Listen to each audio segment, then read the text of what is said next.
So we've got a few minutes, just going to quickly run you through a few points around how we develop the curriculum.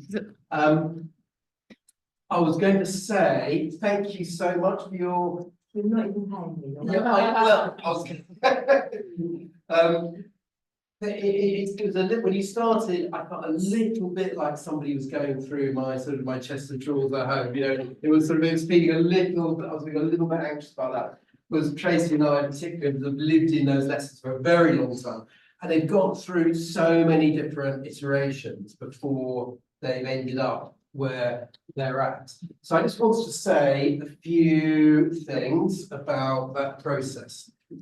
So our idea with the BrainWaves lessons was to try to create space in which students could take a piece of data. So there was always intended to be a science element to this. And sometimes it's a little piece of science, sometimes it's a bit of data, sometimes it's just something to respond to.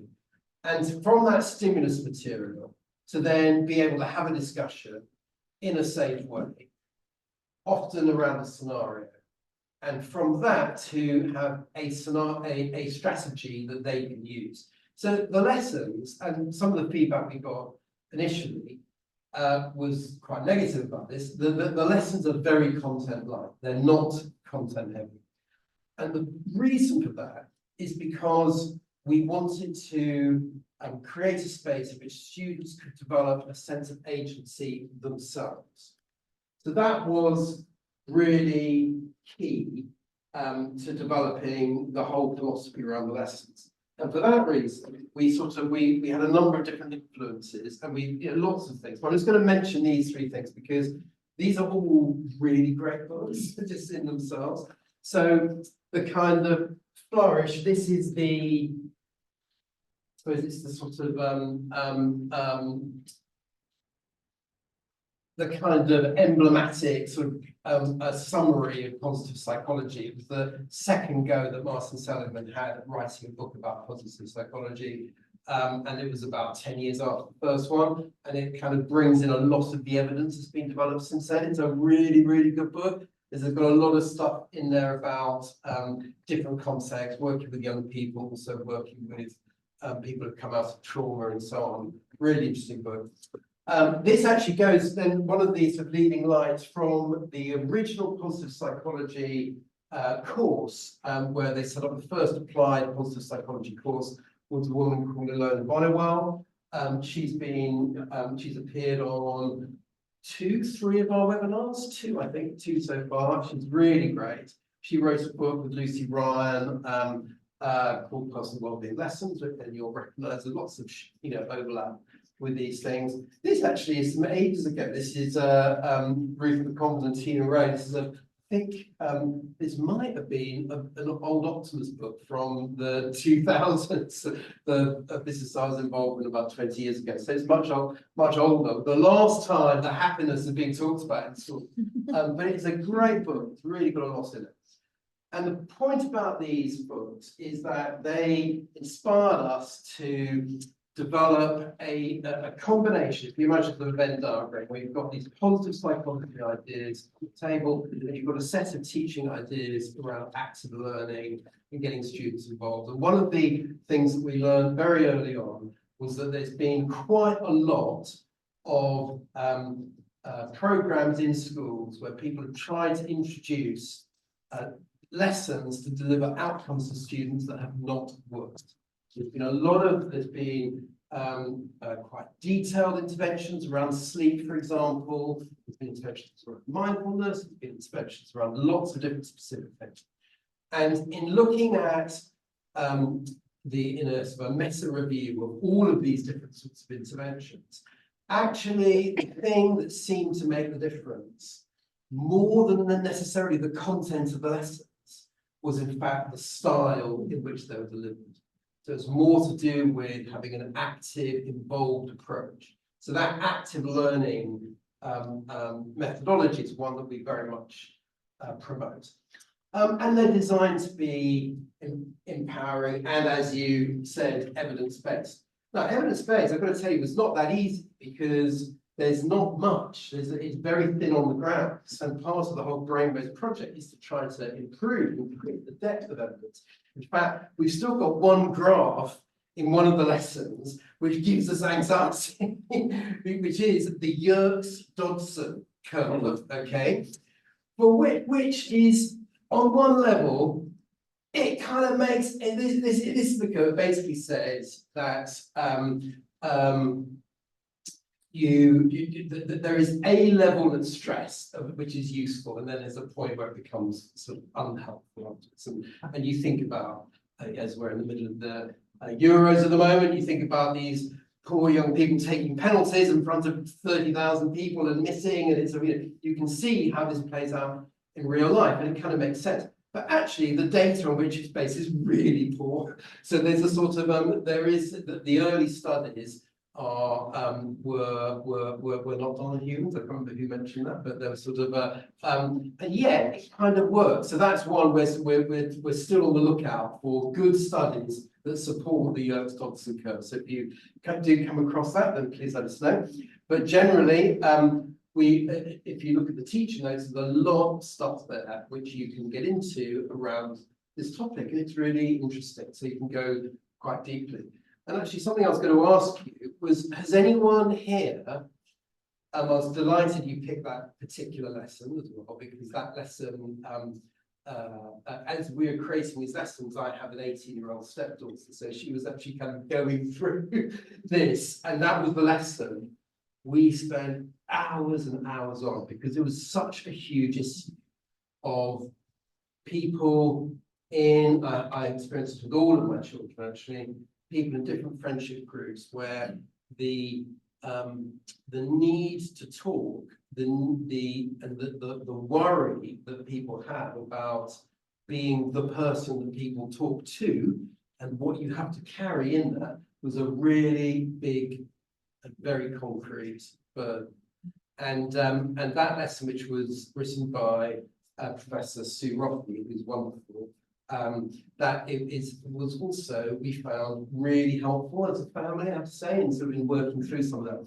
So my question to you is, have any of you done that lesson as a professional development session? Because I really recommend doing it with adults, because the whole thing about how we listen and how we talk is incredibly relevant. So it's quite good.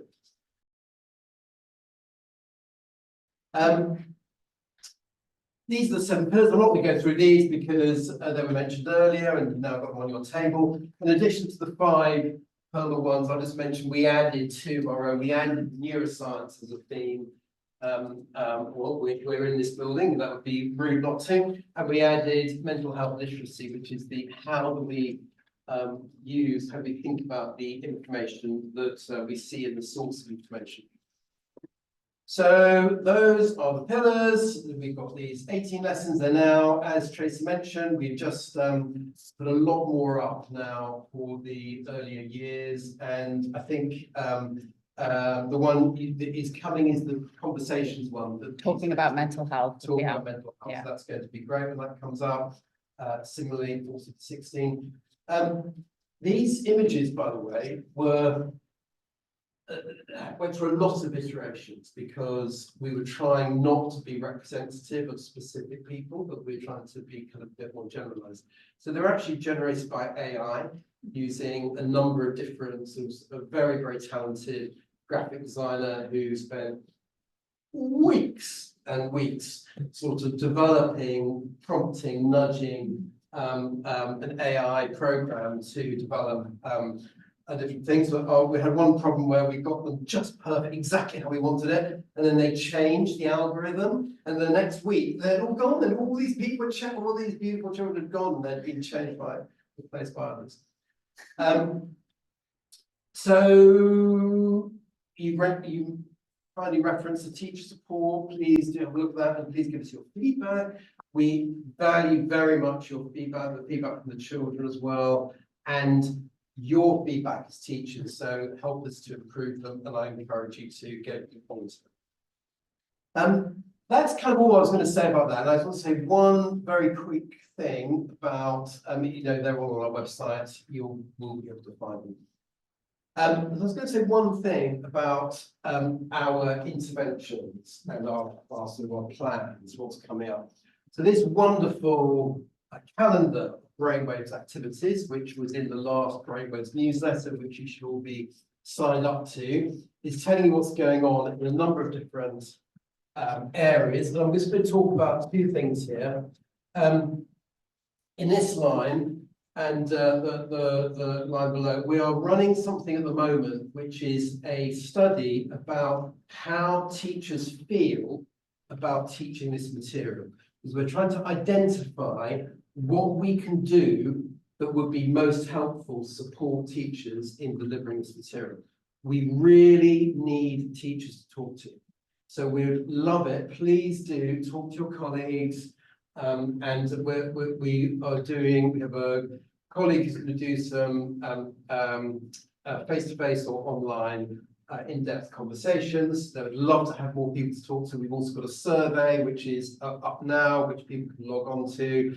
If you are interested, please again let the BrainWaves person know on your table, and they will make a note of that, and you can take part in that study. I think it's a really interesting area because there's something around identifying what the nature of the skills are that we need to be most helpful to the young people. I think that's be very, very useful. And then the other one I'm just going to quickly mention, which again we would love you to join in with, is we are doing something, we're planning to do something around attendance. So we know that there are lots of correlations between low attendance and mental health issues.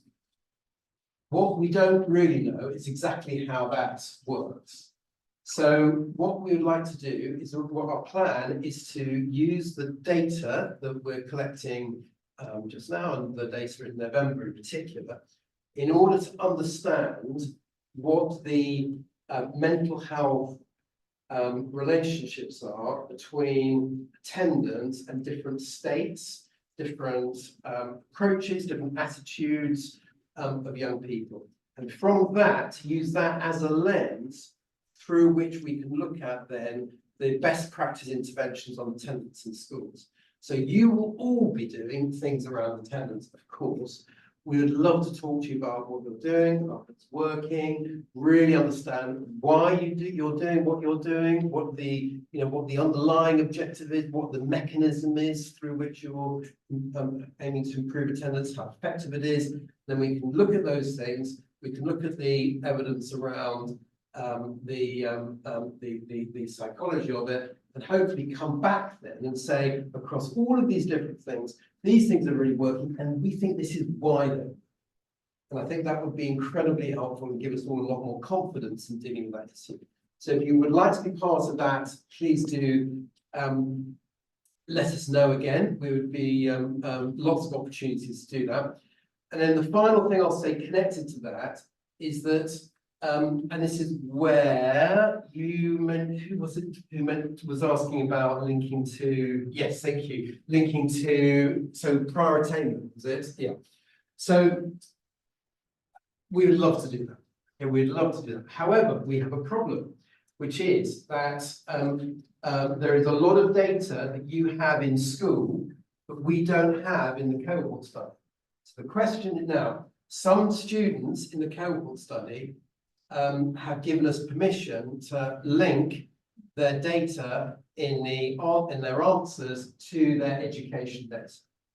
But we have to work out how actually to do that, practically speaking.